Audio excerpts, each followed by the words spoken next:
Hey, everybody, welcome back to another episode of the best multifamily podcast ever. I'm here with a good friend of mine, Jeff Lerman, attorney out in the Bay Area. You know, for those of you that don't know Jeff, you got to track him down. You got to find him on LinkedIn. You got to sign up for his group on LinkedIn, and then you're going to start, get on his mailing list, because Jeff puts on a nice conference every year on this particular topic. So let's talk about it, Jeff. You are the master of joint venturing. I don't know how it involves your legal practice or what you do in that regard, but you have a forum on LinkedIn, brilliantly so, where you bring these people in and you start putting together JVs or have the opportunity to put together Right. JVs with them. So give us the primer on it, and then give us some detail. Like how can we benefit from that? Sure. Yeah. By the way, the LinkedIn group is called the Real Estate Joint Venture Matching Group, and the subtitle is "Find a Joint Venture Partner Here." Yeah, say that one more time again, because it's a long name and you got to get it right on LinkedIn to find it. So say it one more time. Real Estate Joint Venture Matching Group. Yeah. Dash find a JV partner here. So joint venture. So here's why I'm so passionate about this, and I have devoted so many resources, mental and every other type of resource to it. In no particular order. First of all, I think this strategy of joint ventures is probably the single. If you said, Jeff, if you called me and said,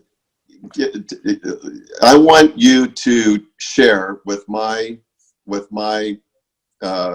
members, clients, the people that are listening to this, my listeners, the single most impactful strategy you can to succeed in real estate, I would say that this would be it. And it doesn't make a difference if you're a newbie or if you've been doing this your entire life. This is a strategy that can work, does work for any level. And it's a strategy that if you're not currently using it or not using it as much as you should be using it more. And the secondary genesis and the impetus for me to do this was about 8 years ago. I'm a litigator as well as a transactional lawyer. And for your listeners, we represent clients all around the country transactionally, but only in California for litigation. That's what you get when you live down the street from a fire station. Yeah. And I was representing a client in a partner dispute, a joint venture dispute. He was partners with somebody in 3 different deals over a period of 10 years. And the partner disputes can be very expensive. This lasted for a couple of years. And it costs a lot in terms of legal fees and consultants and experts fees. And when you represent a client in a litigation, you get to know them on a very intimate level and you understand who they're. And this was a very smart, successful guy. And the experience for him was so difficult, psychologically, emotionally, economically.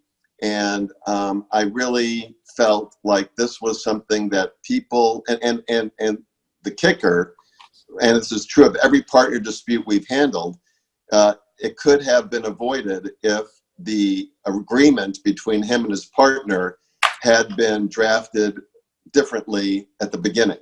And so I felt like Paul Revere, who just saw the British coming and wanted to drive back to town and tell other investors, it doesn't have to be like this.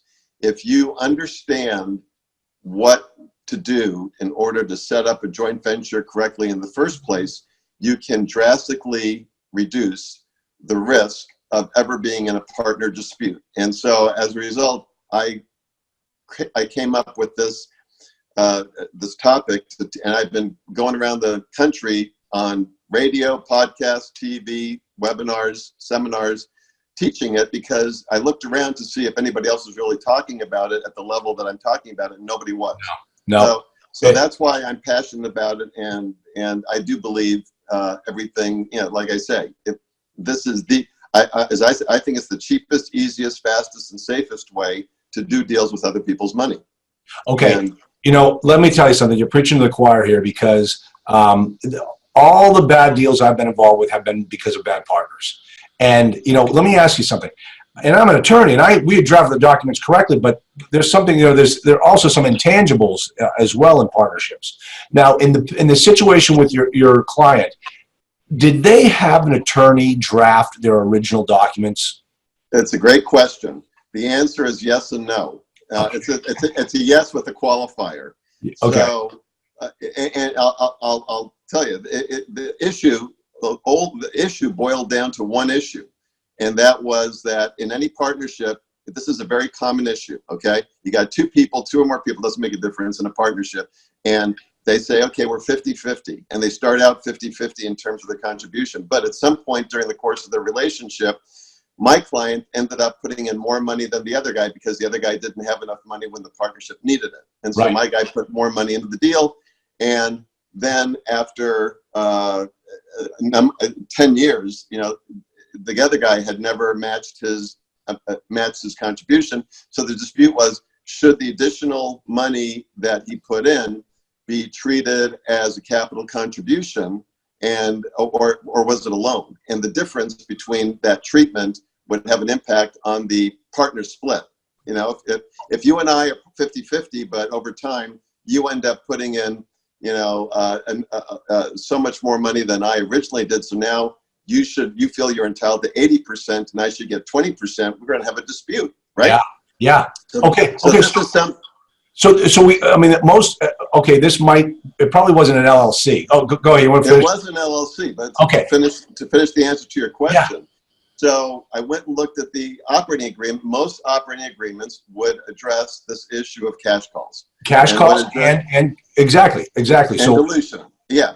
Right. This operating agreement, which we did not draft, and it was because the agreement, yes, was drafted by a lawyer. It was drafted by my client's estate planning lawyer, who this was something that this lawyer did not do very much of, and he was either trying to help out his client or dabbling or whatever. So it's super important when and I can't tell you how many times, and I'm sure you've seen it too with all the people, all the investors you've seen. Can't believe how many times I see people who are already doing business with either an agreement that back of the napkin thing they did on their own, or even not even worse, but worse. They go online and download some form they found online, and they say, okay, we'll just use this form. This is something that I'm telling all your listeners. If you get into a real estate joint venture partner dispute, it is not unusual for your legal fees, consultants fees, and expert witness fees to get into 7 figures. It's not. And it's because when you're dealing with a multi-million-dollar asset like apartments, the dispute over profits can be 7 figures. And so this is something where you're being penny wise and pound foolish to the nth degree to try to save a couple bucks and not go and use a lawyer who does this and focuses on this type of agreement